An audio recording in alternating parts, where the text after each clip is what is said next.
All right, welcome back. Hope everybody had a happy holiday weekend, all that. I've got an agenda. I always, to give you context, I always show up, prepared with more than a full agenda that we don't typically get to all of it, right? But with that said, like I would encourage like feeding me what you need specifically, beforehand, like Laura did here, so that I can get to what is relevant for everybody to cover, and then help on on a follow up or an individual level with anything that maybe wouldn't fit the flow or the agenda for the meeting overall. So credit to Lauren for coming with questions that really should be covered with this group that I'm happy to do because I think everybody can benefit from it. Okay, so just keep that in mind for future sessions. Even if you can't make it and there's stuff that you want me to dive into that you can listen to later on the recording, like happy to do that. Okay. But some of the questions and Lauren had, they'll just go down the list. What to say to people not willing to offer over list price? Okay. So, in this competitive market that we live in that favors sellers and leaves buyers at kind of a disadvantage and needing to, write strong offers that are not just over list price typically, but also, strong deposits, low amount of contingencies, if not none, right? How do you have that conversation? Okay. And where I go is to really lean into data and fact as much as possible or experience of like factual examples of what's playing out, right? So one way to do this would be that you can find, say if there's obviously a property that they're pursuing currently that's not under contract yet. Well, you don't know what it sells for. But if you have similar properties that are in the neighborhood that have sold recently or are pending right now, and you're able to call the list agent to just as an aside, because this will be new for most, like when you're calling another listing agent to kind of ask them how it went, right?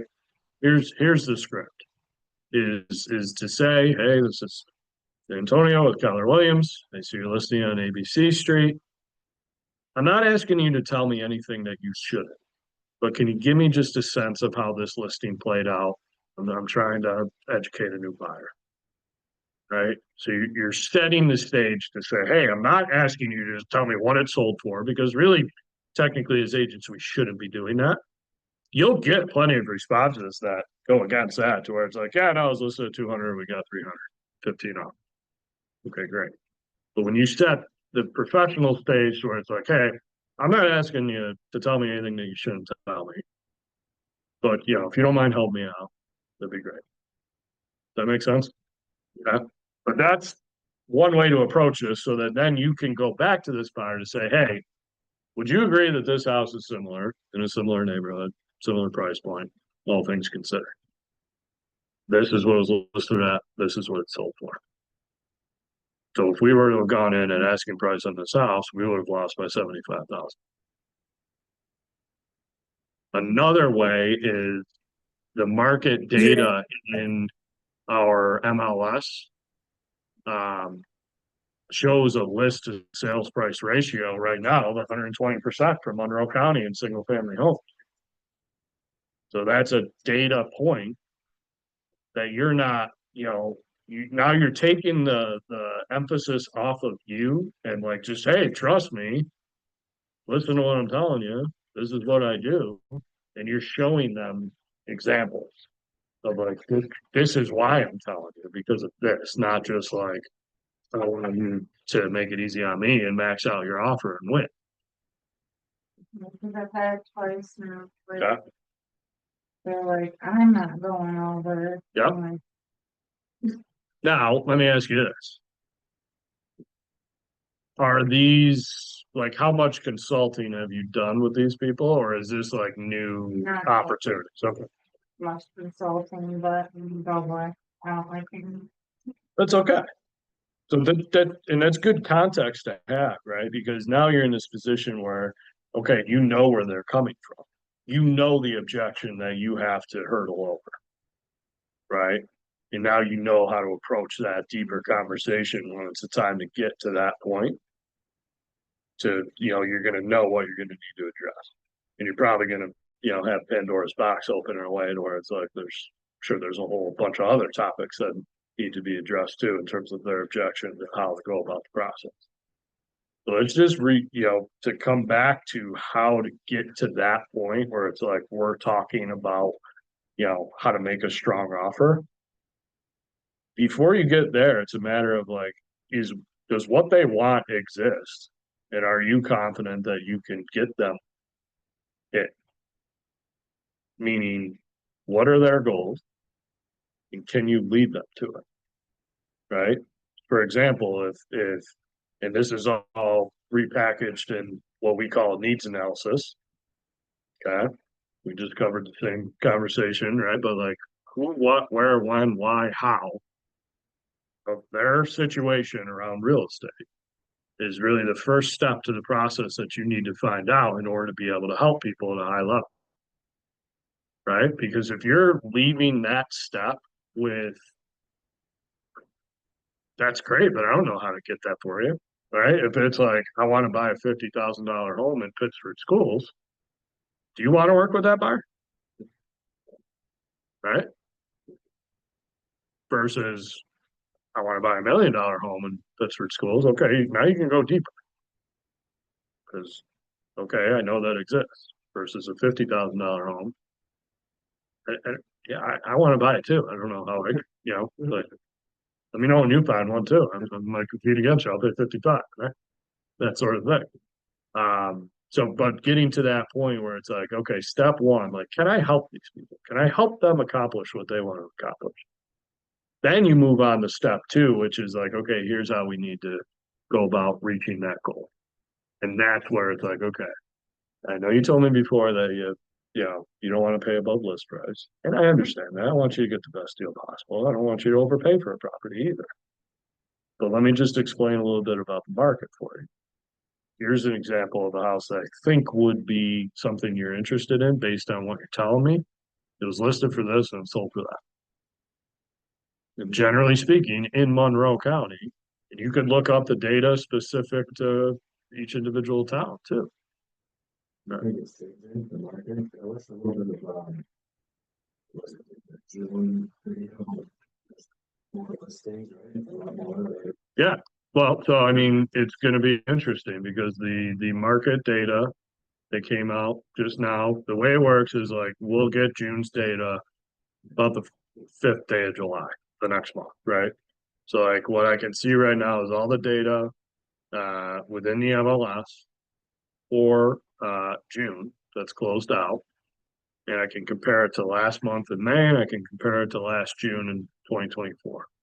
And we've had so to summarize, like prices are still increasing, barely increasing in the total number of sales. We're still at 7 days on the market. We're still at 120% list to sales price ratio. Still a lot of signs that point to strong sellers market. However, we've had a significant increase in new listings that if that continues, just simple supply and demand logic is going to lead to things changing. So the question becomes, do we continue to get a 23% increase in listings compared to July of 2024, like we had from June of 2024 to June of last year? Because if that keeps happening, then okay, eventually the pendulum starts to swing away to where now buyers are looking at it like, well, I mean, I don't need to be as competitive because there's 5 other houses that are similar to this one that I like. We just haven't had that dynamic in the market so far. Now,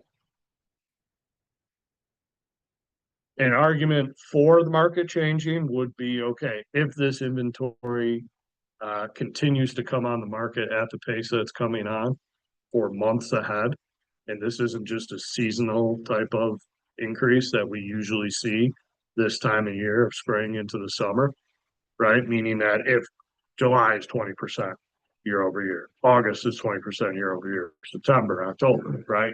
Then yeah, eventually I would think we start to balance out and shift. The argument against that happening would be for June.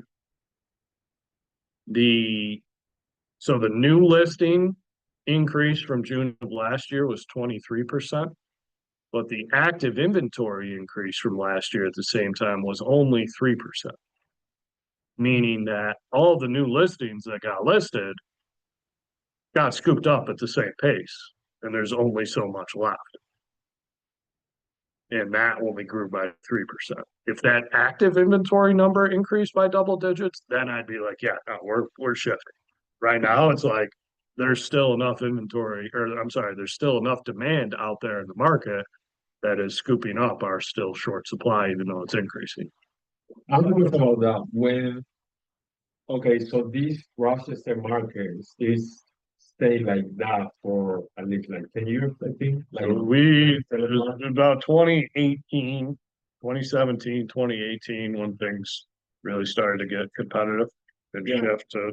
So what does that really mean about the real estate market in your opinion? Like people are leaving, people are coming.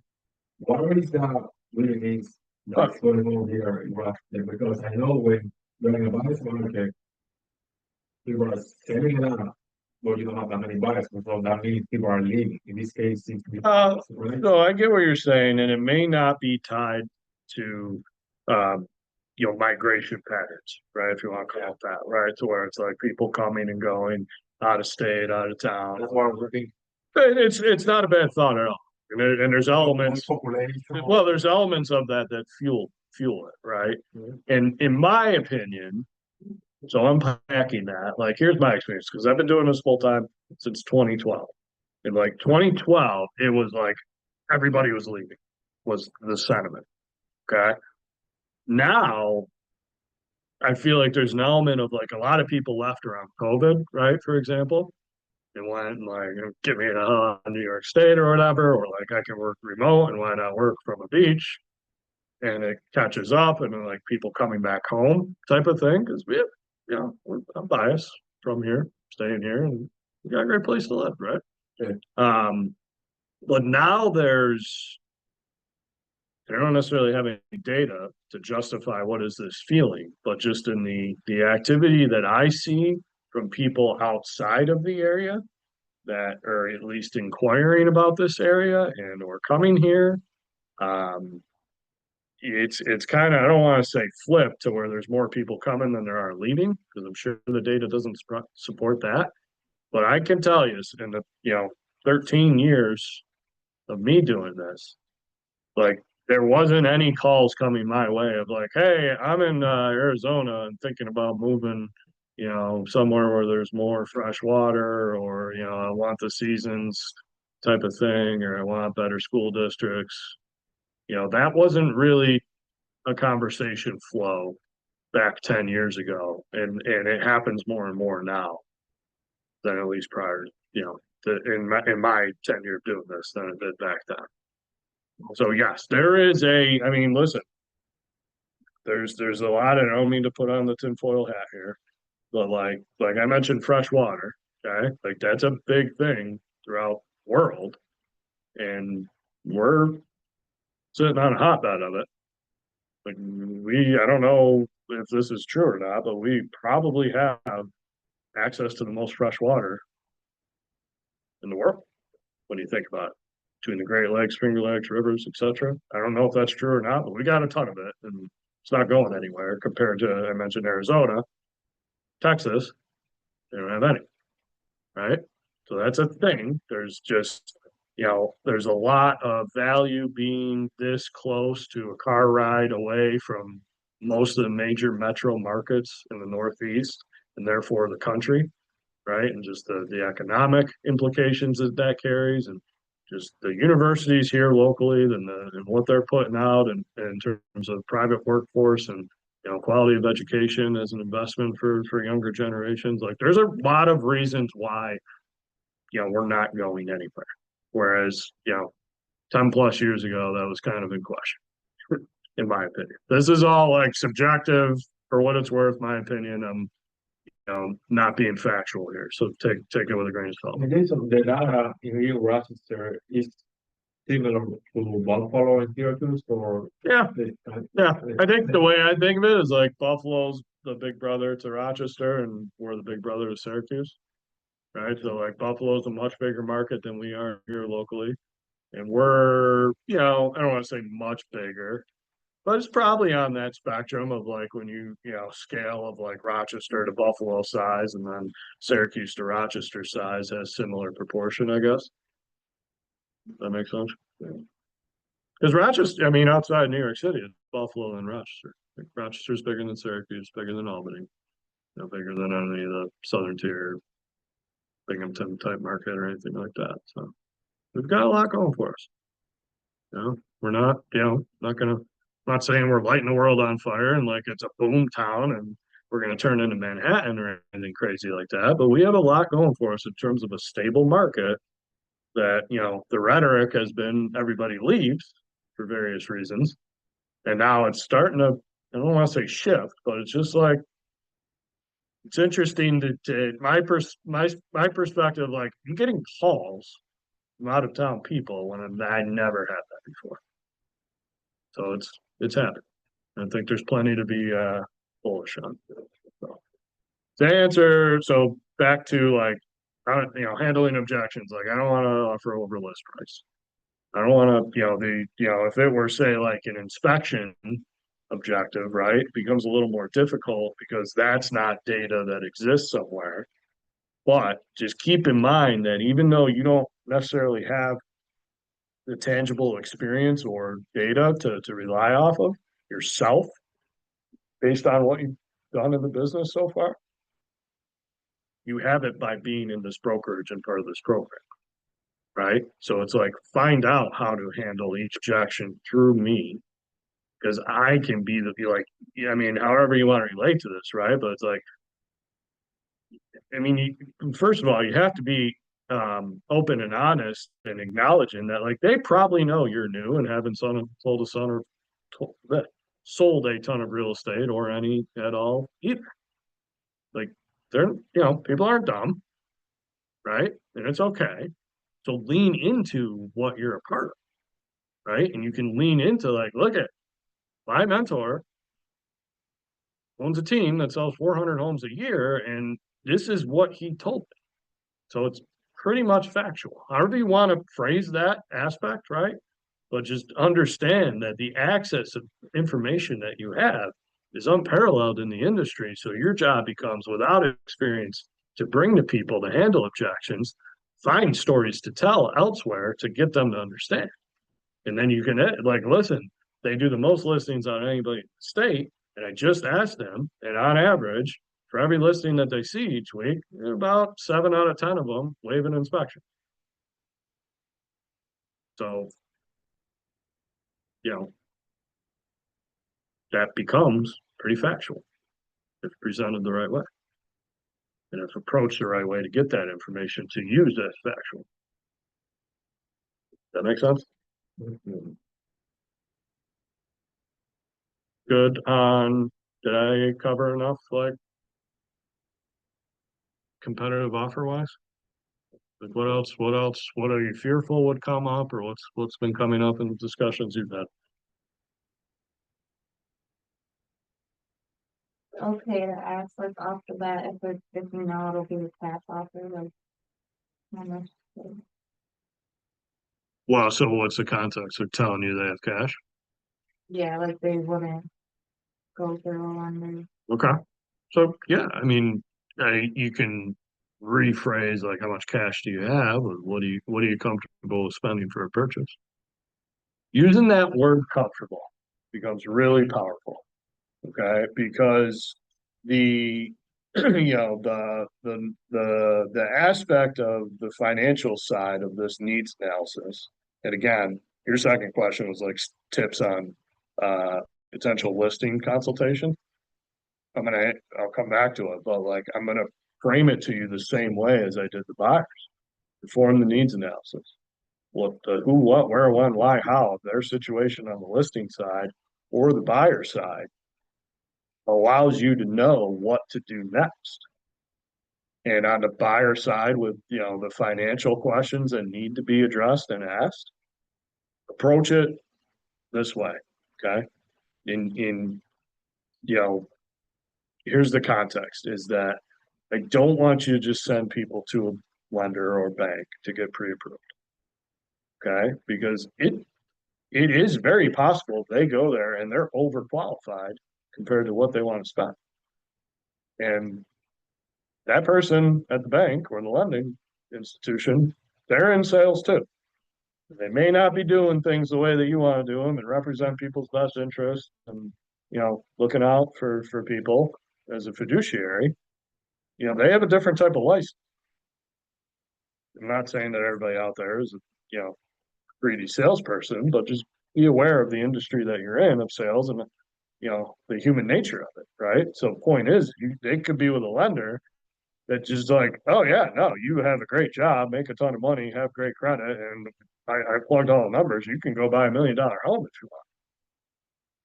And they may not crunch the numbers around that situation and then go out and look for $1 million homes when, yeah, they're qualified to be approved for it, but they're not comfortable with that, what the financial aspect of that purchase is.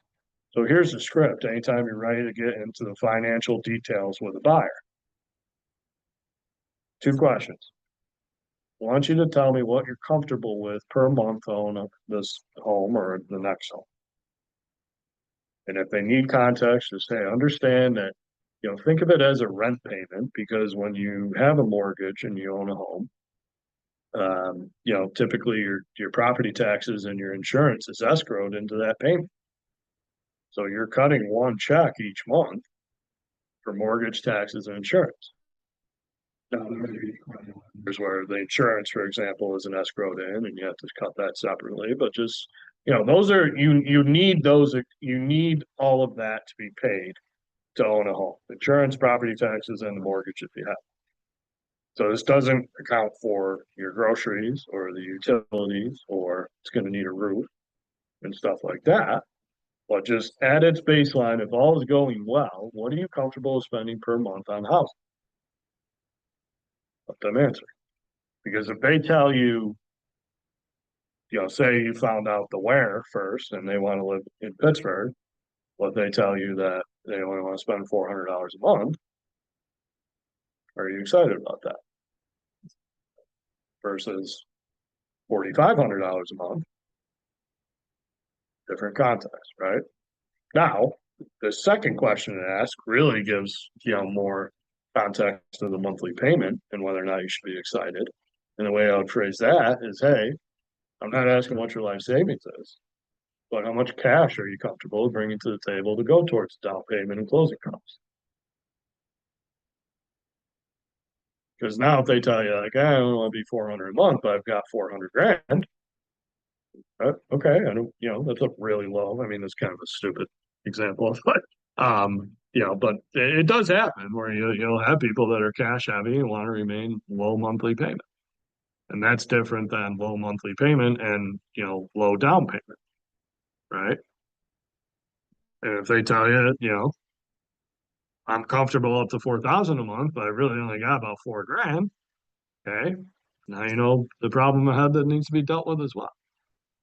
So they tell you, if you're in that conversation, you're like, yeah, no, we can go up to $4,000 a month. Really don't want to be above that. I got about 150 grand liquid that I can play with, and we have a home to sell with equity in that. You're pretty excited about that opportunity.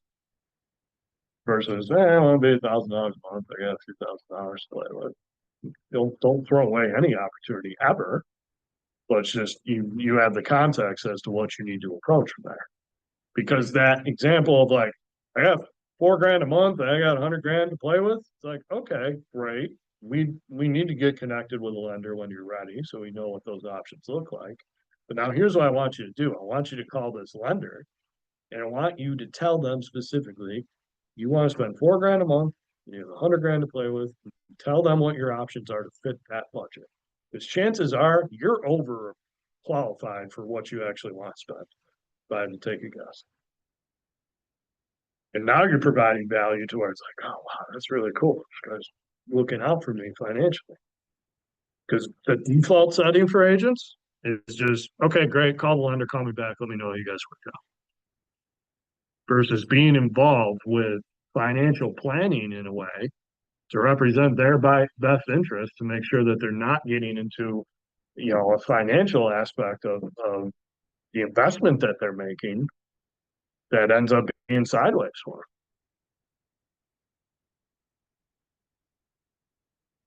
them. Monthly payment, cash budget to go towards closing costs and down payment traditionally. Now, this came up with a cash buyer, so just the monthly payment still matters in a way because they're going to have property taxes, right? And especially with cash buyers that are looking at higher price points, really at any price point though, because especially in other markets, but anybody can have the context of like not realizing that,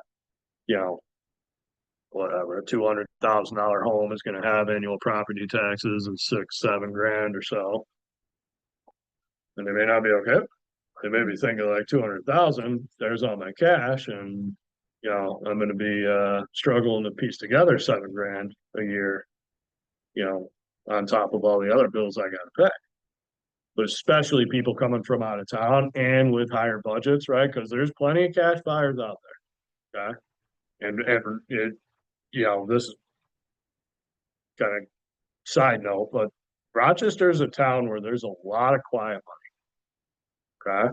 There's a lot of money in this town that stays very private, and you wouldn't, you'll be talking with people that you find out what they do, what they're worth, etc. You'd be surprised, so to speak. Everybody's taking a lot of money. Yeah, just have that context. Probably like that in every market, but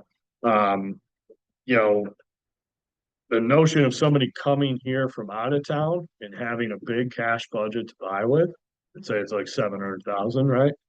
And that if they're coming from a market where that's the average price point of 700,000, now they're in a luxury market here and like, wow, look at these homes, like I can't believe it.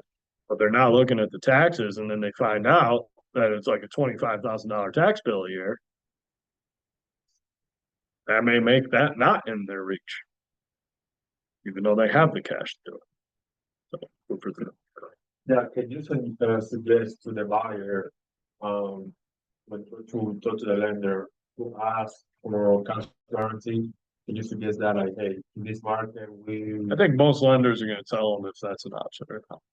So I would but be, you cannot suggest that, well, you can, I would just be careful, because if you gave them the thought, and now they can't be approved of it, I'm like, oh, why'd you tell me to do something that I can't do? Right? Could reflect poorly on you. That's what I would be cautious of. But I think, part of finding the right lending partner is that any good lender is good, salesperson of the lender is gonna want to get them into that product to be more competitive. so you think the lender won't hide that part for the client? So they will say, A good one, no, they got cash guarantee, and then you got more chance to get it out. because these active lenders are, that know what they're doing, know how competitive the market is, and if somebody's positioned to do that they're comfortable to issue that program with, they're gonna want them to do it so that selfishly they can transact sooner. Yeah. Definitely make sure you have lenders that you trust and are on call for you. And with, and you can always name drop me for what it's worth. Not saying it's worth much, but I work with Jason Van Crusoe. He runs the coaching and training program at Keller Williams. He told me to find a lender I can trust. Came across your name from so and so, or been doing my research. Like, so he was going to return your call. If they're not, they're probably be tough to get a hold of when you actually need them. Put people to the test. This is your business. You need to set up that organization chart to really be effective. Even though you're not running a team or building a team, you have to build the team around. I say team in the real estate sense of having other agents that are working with you. You have to build the team around you: lender, attorney, contractor, home inspector, insurance rep, all sorts of stuff. Jason, can I ask a lender question? Sure. So I do have a buyer. She already had a lender before she came to me. She came pre-approved. And during her time at that specific bank, she tried to change who the loan officer was, and she was told that it wouldn't be fair. Is that true? Like people can't change if the loan officer is not giving them what they need? Who told them that? Sorry. Who told them that? I think it was the head of the person in their department. So they wanted to go to a different loan officer. They asked to speak to one of the managers there, and they didn't want to change because the loan officer that she got is who she started with, and they said it Yeah. wouldn't be fair to her. And I Yeah. didn't So think it sounded right. no, and it's what it is, and it's a great thing, great question, great thing to bring up. What it is that, that manager of that company, that bank, whatever it is, and they can remain nameless, just wanting to, they're thinking steps ahead of damage control on their end, right? And it's like, wow, this person was working with this person on my team. Now they switched to another person on my team. And I'm gonna have to hear about it, and they're gonna be upset, and I'm gonna have to deal with it, and the drama that ensues, type of thing. I'd be willing to bet that's how that played out. Okay, so the technical answer is no, that's not true. It's allowed, and the technical advice that I would give if I were you to the buyer is like, look at like, we need to not worry about that. We need to worry about you, and if you're not willing to work with this other person, they'll get over it. And yeah, we may have to have a difficult conversation, but as their agent, like you can facilitate that for them. And that, I realize that turns into a difficult conversation for you, but like, this we get paid a lot of money when people close, right? So these are the types of things that we're doing along the way. And then it comes back to that manager or the other person involved, where it's like, look, I don't know what to tell you. They don't want to work with you. What do you want from me? We're gonna have to go to another bank if you guys don't want. Listen, there's a difference between ethics and doing the right thing and all is fair in love and war. No, That thank help? you. Yeah, yeah, it does a lot. Can I ask Cool. one more question? This is the last one. Please. Oh, you're good. Um, it's about when to ask for proof for funds.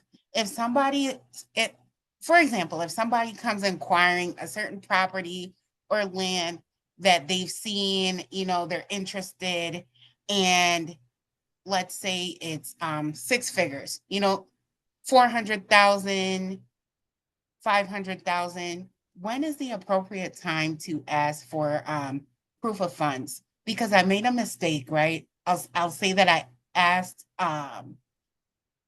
another broker about a commercial property before getting the proof of funds for someone, like because they were coming in from out of town and they wanted to look at it.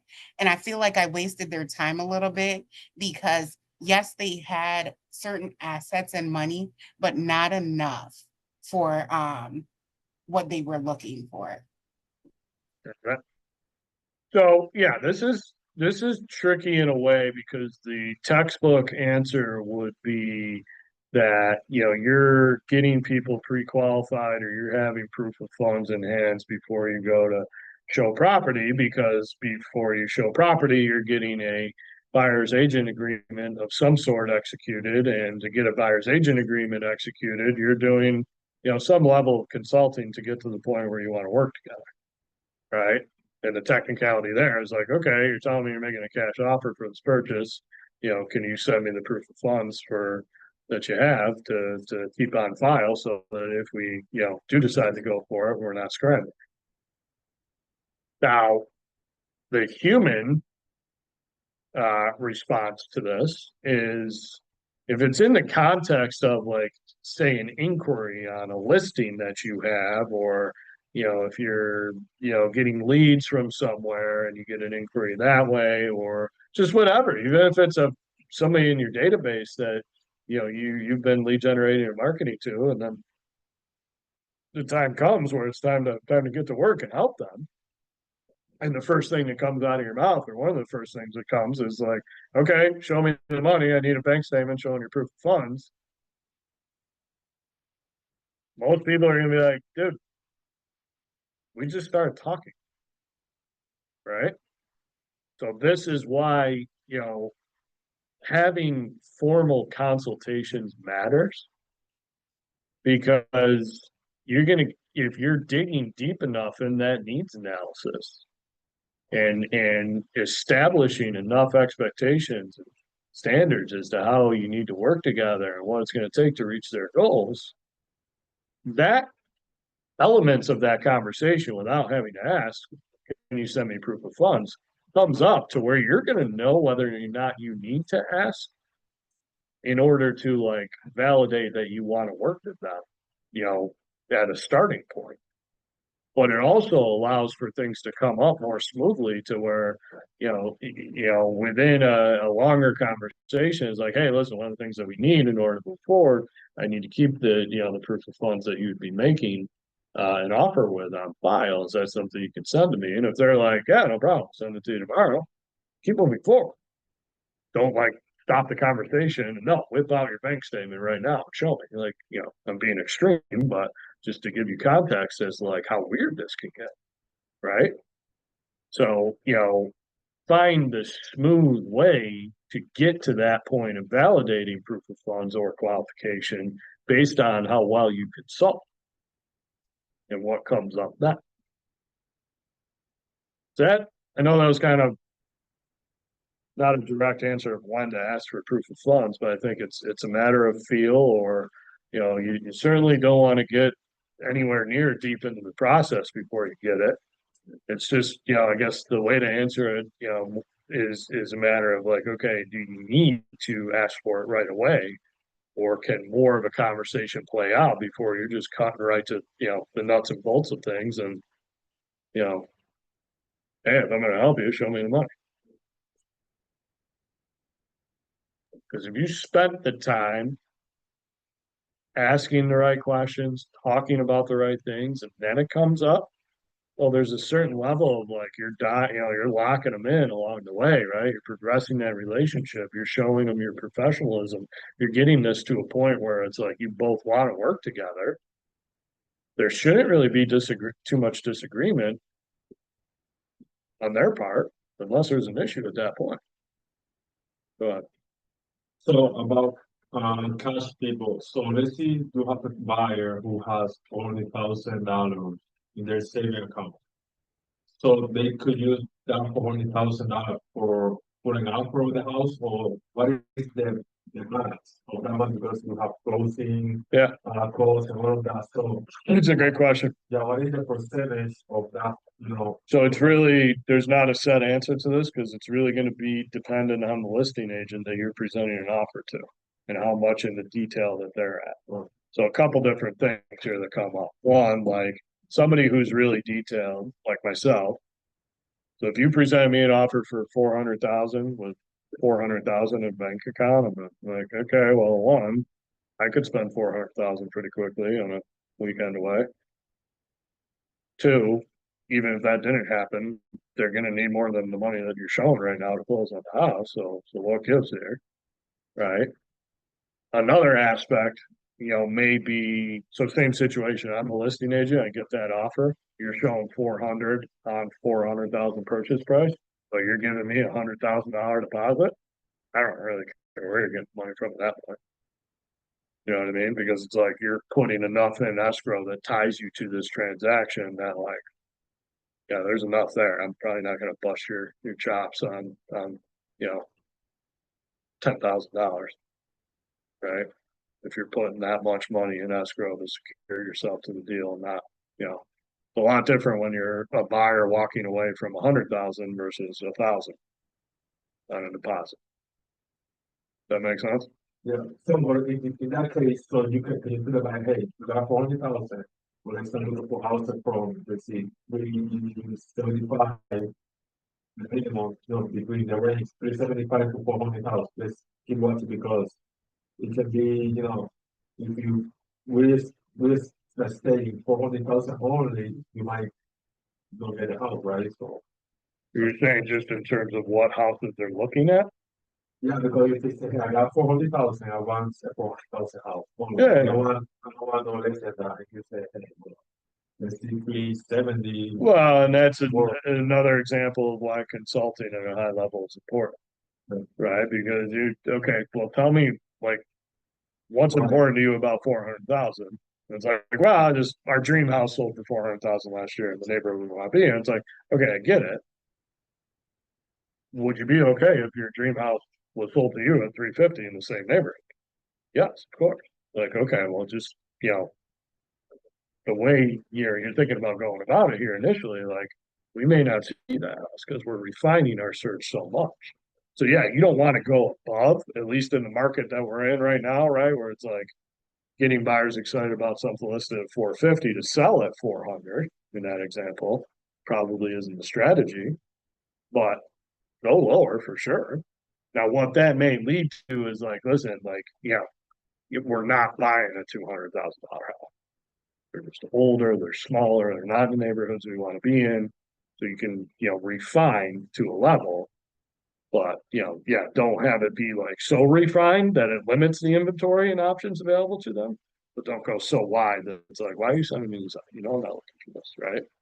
So really, like when you're setting up a search, how much inventory is on there currently gives you a good like parameter, so to speak, as to if the search is set up uh, in a proper manner or not. Because if you're setting up a search and there's 100 options, okay, great. If anything, you may need to refine further. If you're setting a search up and there's one, do you want one option coming across their email every 3 weeks, however long it is, right? Or do you want a bunch for them to consider for you to present to them as options? Make sense?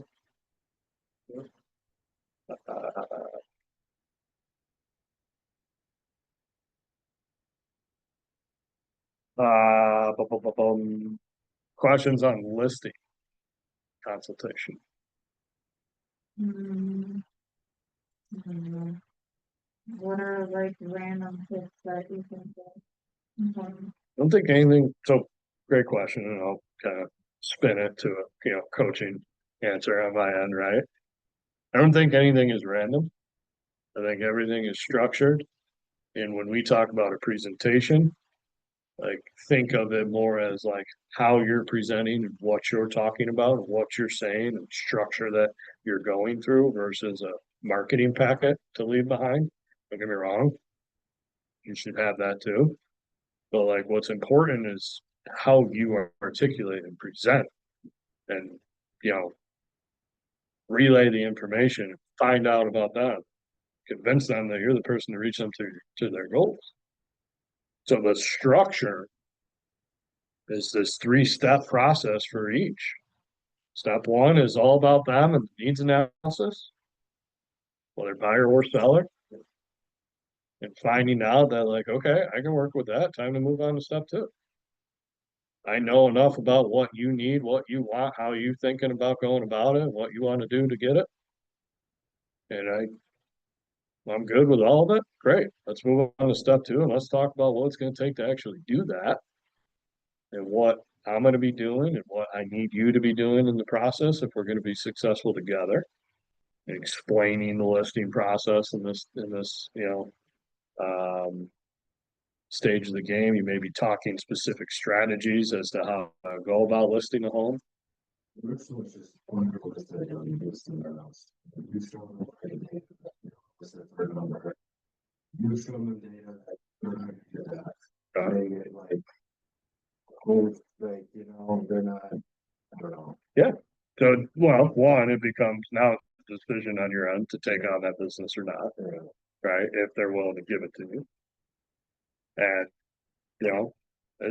it's dicey. I get it because it's like, especially a listing, it's like, I should just hope for the best here. And I got nothing else, so I might as well get a listing and you know, listings leads leverage is what we train on too, right? So it's kind of convoluted, but like, you know, you wanna be a, God, what's the line? I'm gonna butcher this, but ultimately you want to take listings that sell and not just taking listings that sit there, right?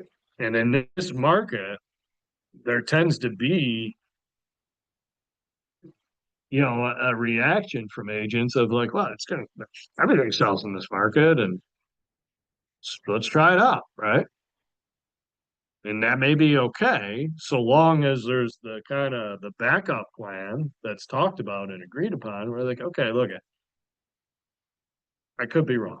I'm really not confident this is going to work, but let's try it for a week. And if it doesn't work, then we need to reduce to the number I'm telling you. Are you okay with that? Because if that's all, okay, fine. That's great. Plan B with them. Well, I think the plan B is part of a strategizing conversation, right? You're positioned well if you're telling people everything that's going to go right and everything that could go wrong. And then the strategy is agreed upon, right? Because if they know, like, hey, we're going to list that here, and in that case where it's like, I don't agree with it, but I've been wrong before, I'm happy to put my foot in my mouth, especially if you want to see your benefit like this, right? And then say if it happens and they're you know, they're thrilled, you're the hero that made it happen. You know, you're eating crow like, you're right, I gotta brush up on my stuff here. I'm not sure how I missed that one, but I'm glad it worked. Great, right?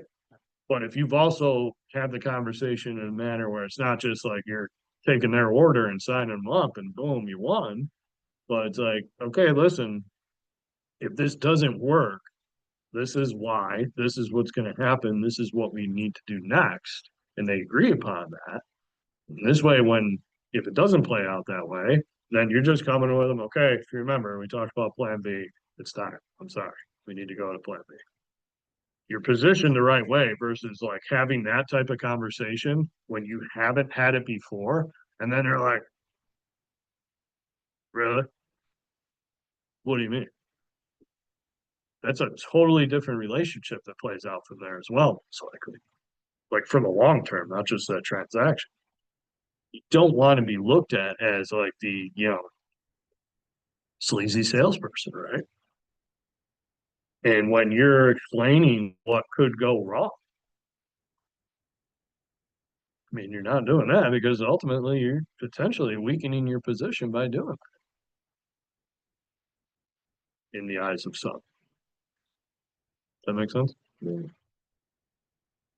But listing consultation, buyer consultation, it's all about them.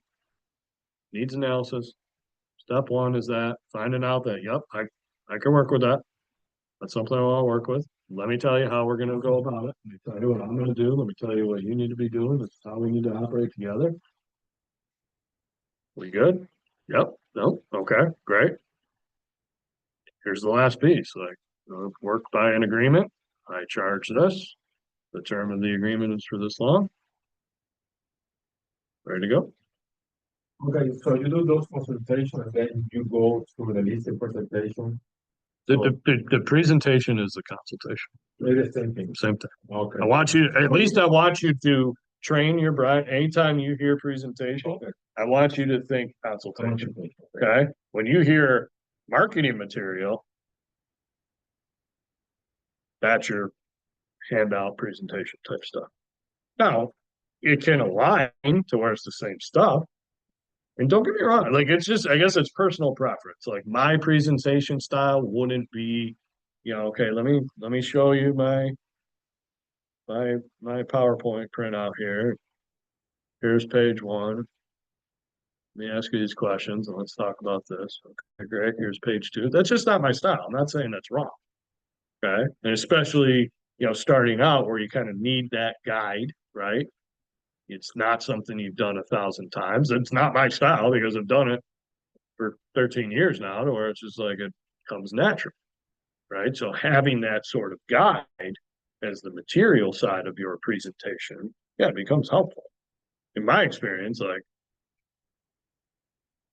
you know, unless it's really being forced to look at, most people don't look at it.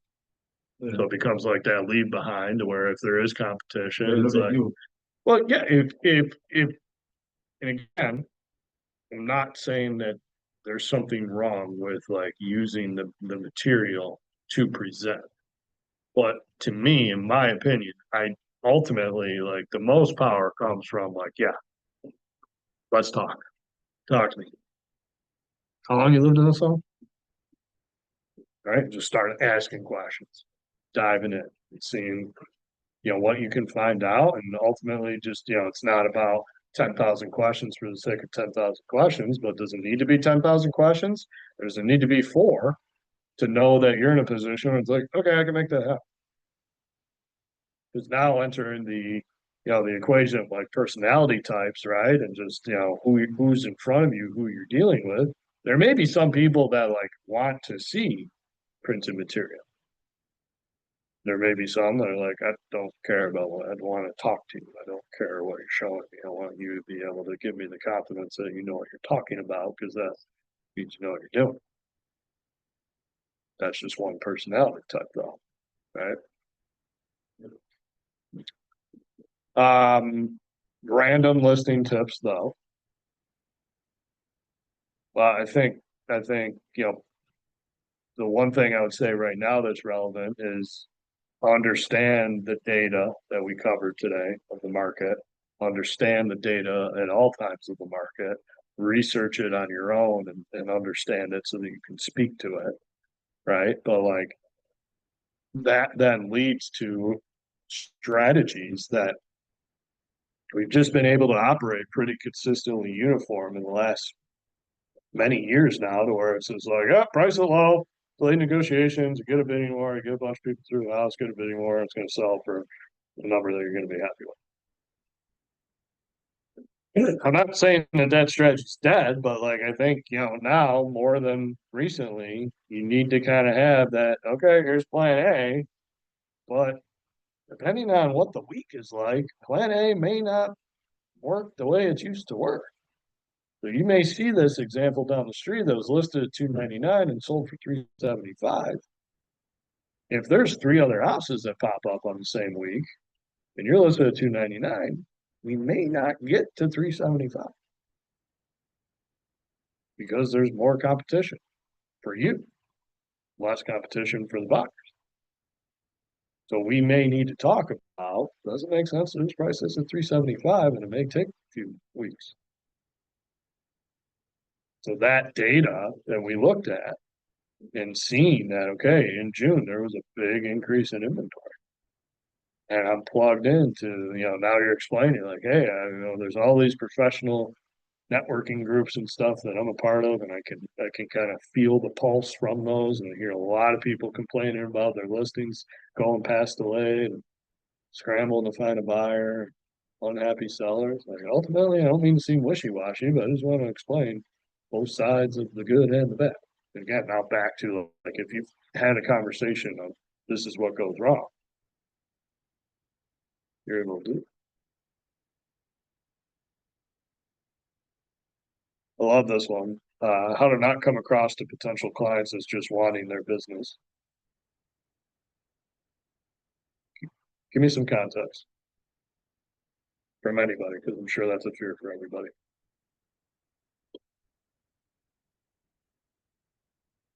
Like we're in sales, yeah. We have to sell to earn a living. We don't want to be sales, right?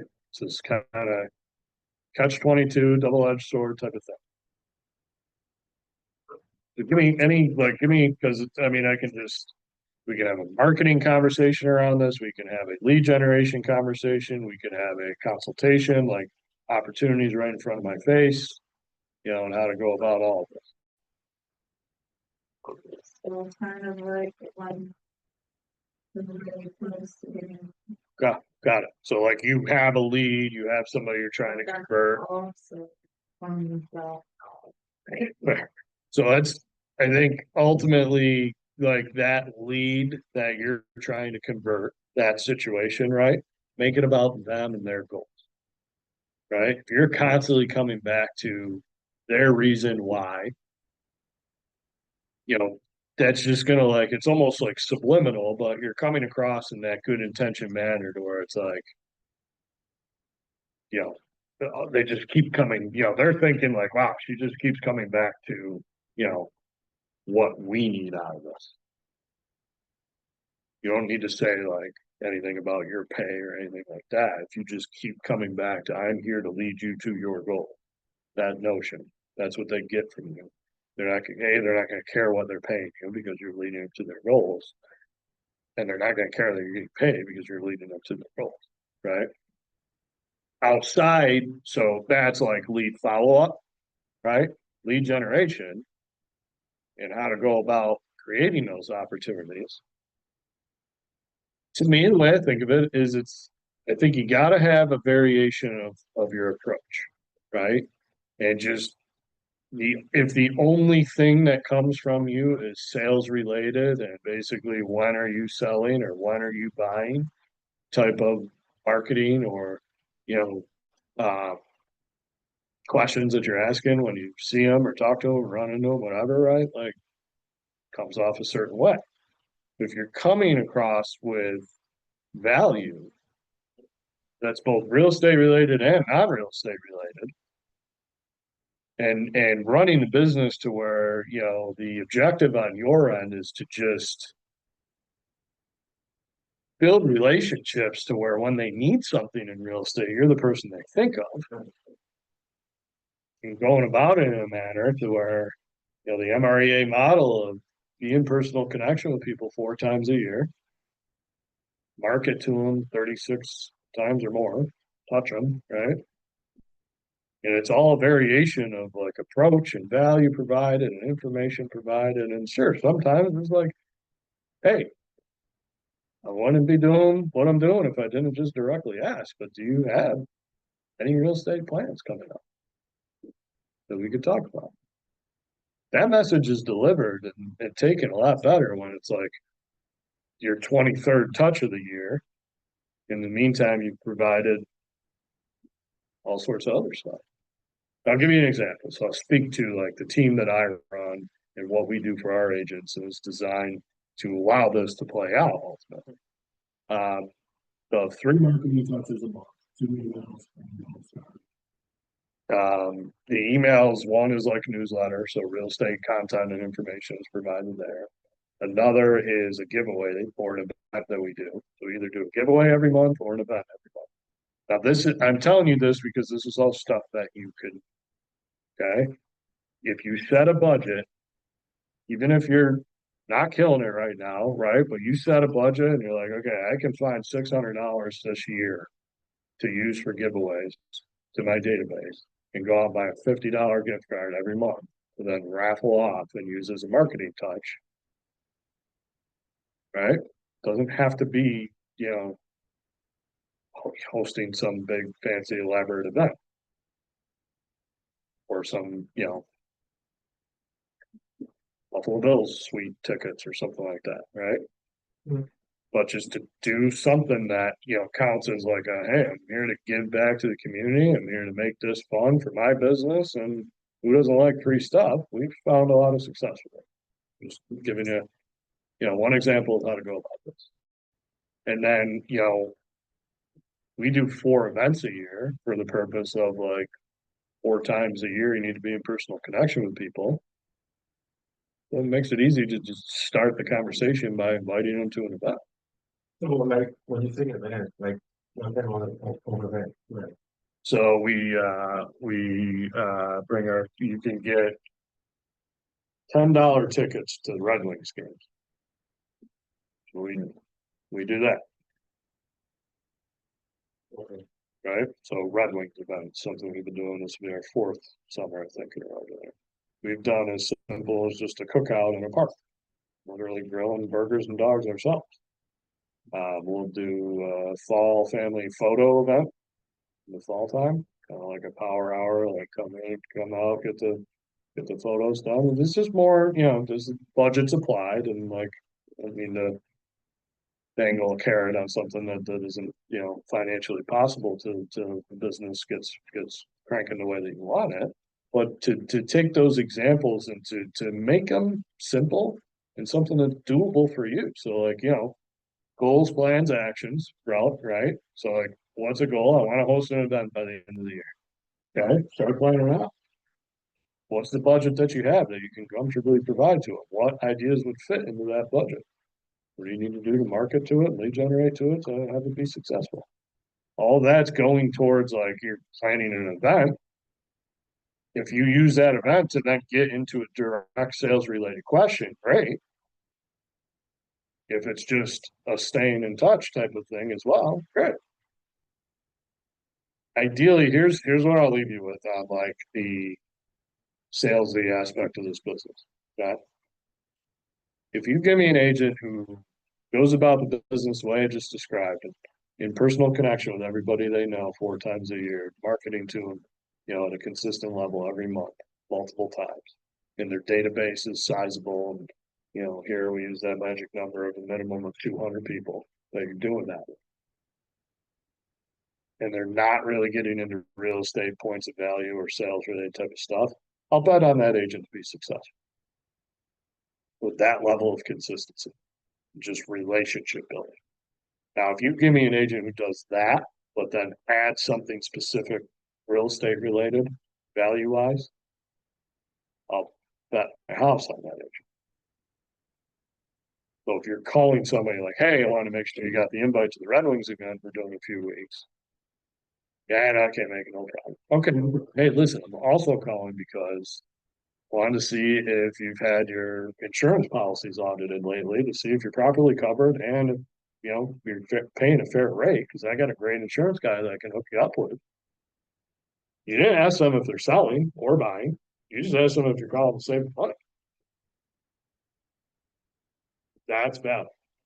And if you find different ways to go about that, in theory, you only need a new type of topic like that once a quarter, because you're doing it 4 times a year.